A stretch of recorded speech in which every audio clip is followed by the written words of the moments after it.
Lecture du livre du prophète Jonas. La parole du Seigneur fut adressée de nouveau à Jonas. « Lève-toi, va à Ninive, proclame le message que je te donne sur elle. » Jonas se leva et partit pour Ninive, selon la parole du Seigneur. Or, Ninive était une ville extraordinairement grande. Il fallait 3 jours pour la traverser. Jonas la parcourut une journée à peine en proclamant « Encore 40 jours, et Ninive sera détruite. » Aussitôt les gens de Ninive crurent en Dieu. Ils annoncèrent un jeûne, et tous, du plus grand au plus petit, se vêtirent de toile à sac. La chose arriva jusqu'au roi de Ninive. Il se leva de son trône, quitta son manteau, se couvrit d'une toile à sac et s'assit sur la cendre. Puis il fit crier dans Ninive. Ce décret du roi et de ses grands. Hommes et bêtes, gros et petits bétail ne goûteront à rien, ne mangeront pas et ne boiront pas. Hommes et bêtes, on se couvrira de toile à sac, on criera vers Dieu de toute sa force. Chacun se détournera de sa conduite mauvaise et de ses actes de violence. Qui sait si Dieu ne se ravisera pas et ne se repentira pas, s'il ne reviendra pas de l'ardeur de sa colère? Et alors nous ne périrons pas.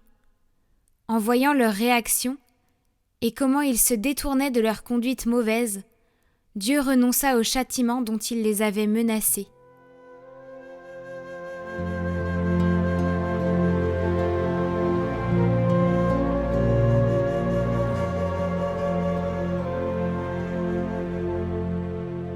Si tu retiens les fautes, Seigneur, Seigneur, qui subsistera? Des profondeurs, je crie vers toi, Seigneur.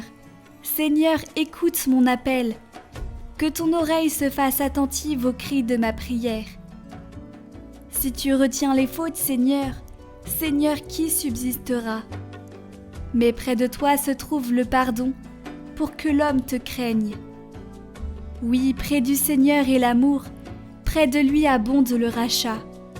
C'est lui qui rachètera Israël de toutes ses fautes.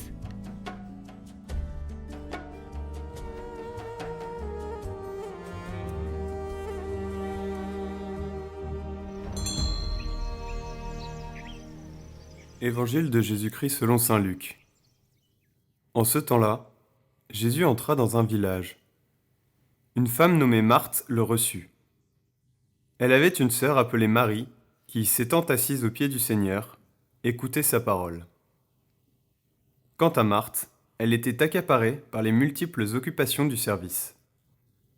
Elle intervint et dit : « Seigneur, cela ne te fait rien que ma sœur m'ait laissé faire seule le service ? Dis-lui donc de m'aider. » Le Seigneur lui répondit : « Marthe, Marthe, tu te donnes du souci et tu t'agites pour bien des choses. Une seule est nécessaire. Marie a choisi la meilleure part, elle ne lui sera pas enlevée. »